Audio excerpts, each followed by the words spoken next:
La police nationale d'Haïti a procédé ce mercredi à l'arrestation de 2 présumés chefs de gang. C'est ce qu'a annoncé le responsable du commissariat de Port-au-Prince, l'inspecteur Joseph Dupont, qui a aussi indiqué qu'un autre individu avait trouvé la mort lors d'échanges de tirs avec les agents de la PNH. Parmi trois autres qui ont arrêté, monsieur avec lui. Il y a 2 demoiselles là-dedans. Il y a une c'est Rose là, il y a une c'est Joannise. Faut nous dire que il y a un autre élément qui est ensemble avec l'arrêté monsieur dit nous le Saint-Luxon. Nous sommes venus dans le commissariat avec eux côté que nous commençons à interroger. Hier après-midi, c'est le stand d'avoir une information qui dit nous monsieur parler les Saint-Luxon monsieur les Chavannes. C'est le ça nous avons ensemble d'informations qui vont venir côté tout monsieur qui va faire des révélations. Chavannes nous en février 2011 il y a un policier Banav Augustin qui a affecté dans Apena. Chavannes ça t'a pas descendre policier ça non loin village dans sous boulevard tout le monde côté policier ça il t'a passé pour rentrer la caille. Nous avons encore 11 août 2011 vers 8h30 côté que il y a un inspecteur Valboin qui a affecté dans Garde-Côte côté monsieur ça t'a pas tiré inspecteur ça dans zone boulevard sous boulevard tout le monde. Heureusement inspecteur là il pas mourir il était couru l'hôpital avec il t'a pas gagné la vie sauve. Nous avons encore en date 19 août 2011, il y a un policier Pierre Calix, agent 3, qui est affecté dans le commissariat à Port-de-Paix. Monsieur ça va descendre policier ça sous zone boulevard et tout le monde. Faut me dire c'est après ensemble des cas ça fait que nous avons une enquête qui va conduire que c'est gang Anel là qui a opéré. Et hier après-midi dans l'audition nègre, dans l'audition monsieur Anel surtout, t'es révélé nous, il y a un policier Jean-Louis Johnny Titi, Louis, Charles, Marie-Judy, policiers qui sont travaillé dans le sous-commissariat à la Saline, ils ont pris la caillou à Carrefour, côté que M. Sarté ouvert coup de zame sur les policiers et il y a 2 policiers sur les champs qui étaient morts. C'était Jean-Louis Johnny avec Titi Louis. Il y a Charles Marie-Soni qui était grièvement blessé, mais il a été conduit à l'hôpital. Heureusement, il a gagné la vie sauve. C'est ensemble d'opérations que nous avons menées pour nous être capables de démanteler les gangs que Anel Joseph a dirigé dans la zone village de Dieu. Les responsables du ministère de la Santé publique s'apprêtent à lancer une vaste campagne de vaccination contre l'épidémie de choléra qui a déjà fait plus de 6000 morts en Haïti. L'information a été confirmée par le docteur Jean-Ronald Cadet, directeur du programme élargi de vaccination au MSPP. Il a également fait remarquer que cette campagne de vaccination s'inscrit dans le cadre d'un projet pilote mis en place par les autorités sanitaires du pays. Le premier vaccin qui certifié, qui certifie vraiment, il y aurait le Dukoral. C'est un vaccin qu'on prend par voie orale et qui gagne une certaine efficacité, mais pas efficacité à 100% par rapport au vaccin que nous-mêmes nous utilisons dans le programme. Par exemple, vacciner contre la rougeole, il a une efficacité de à 90-95%. Mais l'efficacité vaccinale, il n'est pas arrivé au niveau ça, il est entre 70-75. Deuxième vaccin qui fait qui certifie actuellement, c'est le chancol.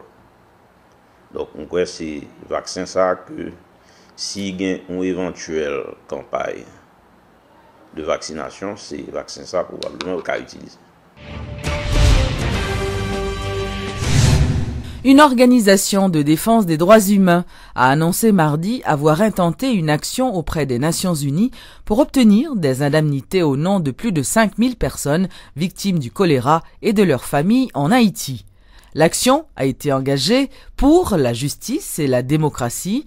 Basée à Boston, cette organisation estime que la maladie, la mort et les maux dont ont souffert des citoyens haïtiens sont dus à de multiples manquements de l'ONU.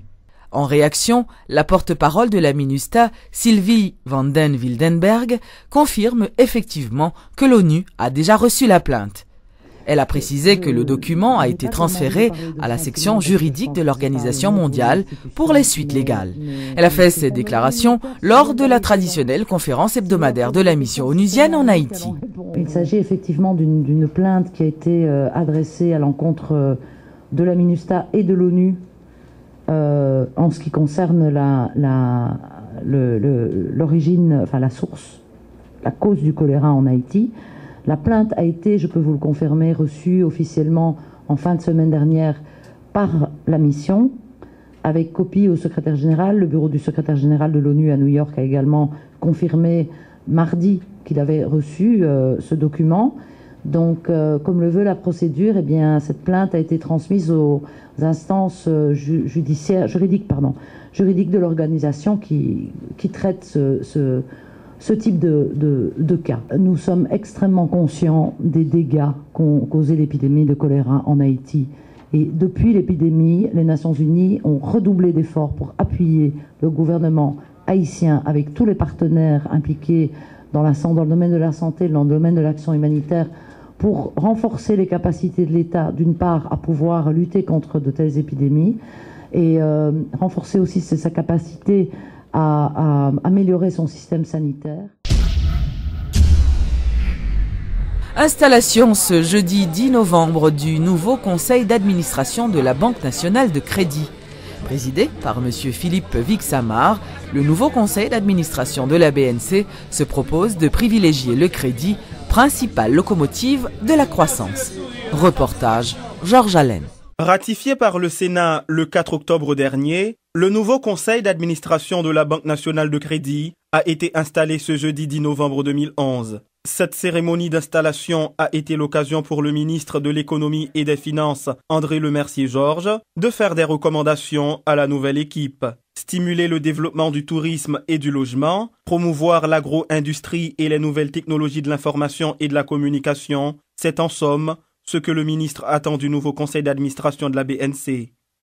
J'invite le conseil à être plus inventif, de manière à offrir au public des produits robustes qui attirent les investissements en milieu urbain comme en milieu rural, dans le sens de stimuler le développement du tourisme, par exemple, de l'agro-industrie, du logement, des technologies de l'information et de la communication. Ma deuxième préoccupation est de maintenir les grands équilibres macroéconomiques du pays afin de soutenir la croissance. Le Conseil pourrait explorer des initiatives innovantes pour capter cette clientèle trop longtemps délaissée que représentent les agriculteurs, en instaurant le refinancement de produits agricoles par l'offre d'une assurance paramétrique, par exemple. Ma dernière préoccupation, enfin, est de favoriser la création de richesses à travers tout le pays. Cette notion s'accorde avec la politique générale du gouvernement auquel j'appartiens, qui prévoit de lancer des politiques de développement des activités économiques dans des régions autres que celles de l'aire métropolitaine de Port-au-Prince. Promettant pour sa part de conduire la BNC vers les sommets de la modernisation et de la rentabilité, le nouveau président du conseil d'administration, Jean-Philippe Vixamar, estime nécessaire de privilégier le crédit qui constitue selon lui la locomotive de la croissance. Nous allons ensemble conduire la BNC vers les sommets de la modernité, de la performance et de la rentabilité. Durant ce mandat, la BNC continuera de privilégier le crédit comme locomotive de sa croissance. À cet égard, le programme de prêt au logement CAEPAM, lancé le 19 juin dernier, sera bientôt doté de son propre local. Dans le but de participer à la promotion de la production nationale prônée par l'État haïtien, la banque met en place un programme spécial de crédit destiné aux artisans, aux micro- et petites entreprises de production et de transformation à travers les 10 départements géographiques du pays. Porté à la tête du conseil d'administration de la BNC, Jean-Philippe Vixamar promet de pérenniser la philosophie active de son prédécesseur, Guiteau Toussaint. Le nouveau conseil de la BRH a été également installé ce jeudi. L'actuel gouverneur, Charles Castel, a été reconduit à son poste. Dans son allocution de circonstance, il promet de continuer à travailler pour l'avancement de l'économie haïtienne. Nous nous attacherons à promouvoir, comme le veut la loi, dans le domaine de la monnaie, du crédit et du change, les conditions les plus propices à la croissance et au développement.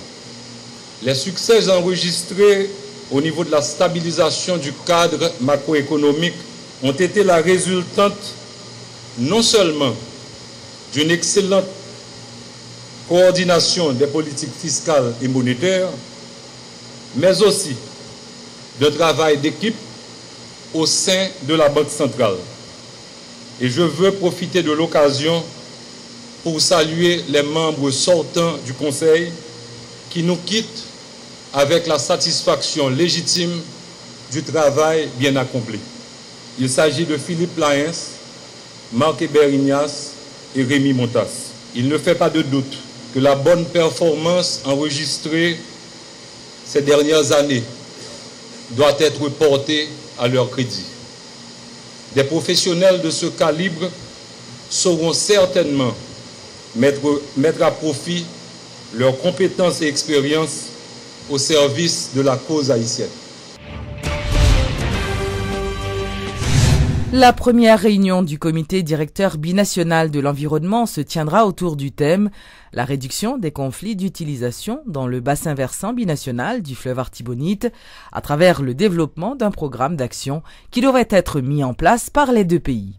Suivez ce reportage de Jacques Bourdeau. Le comité binational de la réduction des conflits du fleuve de l'Artibonite a tenu ce jeudi 10 novembre sa première réunion de travail à l'hôtel Ibolélé. Le ministre haïtien de l'Environnement Ronald Toussaint et le vice-ministre dominicain de l'Environnement ont ouvert les débats. Ce comité binational technique de haut niveau doit travailler à l'élaboration d'un plan d'action stratégique pour permettre aux deux pays de gérer le fleuve en dehors de tout conflit, a précisé le ministre Ronald Toussaint. Autorité de pays ta remet que toujours rien de l'eau dans le fleuve là. C'est quand même plus gros bassin versant transfrontalier que nous gagnons dans les Caraïbes là. Autorité de pays ta remet que yo améliorer conditions la vie population. Donc son projet de 11 millions de dollars. Maintenant nous voulons arriver à un bon plan de gestion fleuve là. Nous avons développé tout pendant qu'on arrivé à plan, on a développé tout des projets pilotes avec nous. Du côté dominicain, le vice-ministre de l'Environnement, Victor Garcia, a qualifié ce projet de gestion du fleuve de l'Artibonite de grande importance pour son pays. Donc c'est une responsabilité des deux gouvernements de faire face aux problèmes de l'eau dans le bassin de l'Artibonite. Pour cette raison, la présence du ministère de l'Environnement dominicain à cette réunion. Cette année, le gouvernement a préparé un budget pour ce projet binational, car cette zone de ce bassin de l'Artibonite, en République dominicaine comme en Haïti, accueille les populations les plus pauvres des deux pays. La gestion du fleuve de l'Artibonite représente une grande ressource en eau pour Haïti et la République dominicaine. Donc, les deux républiques s'accordent aujourd'hui pour le protéger et en faire une bonne gestion pour éviter sa dégradation. Le chanteur Ralph Tamar est arrivé au pays ce jeudi. Accompagné du pianiste Mario Canonge, Ralph Tamar doit donner un concert ce vendredi au Caribé Convention Center. Dans les premières déclarations faites à la presse, le musicien a promis de présenter un spectacle inoubliable. Franchement, c'est mon pays naturel, quoi. Donc voilà, je suis bien content d'être de retour à la maison. Merci beaucoup. D'accord. Alors qu'est-ce qu'on peut attendre à quoi au concert? Ah oui, musique avec des merveilleux musiciens. Donc Mario Canonge, piano, Alex Bernard, contrebasse et Dominique Bougainville, batterie. Voilà. Et moi pour faire le lien avec tout ça. Rappelons que ce concert est une initiative de la Fondation Haïti Jazz.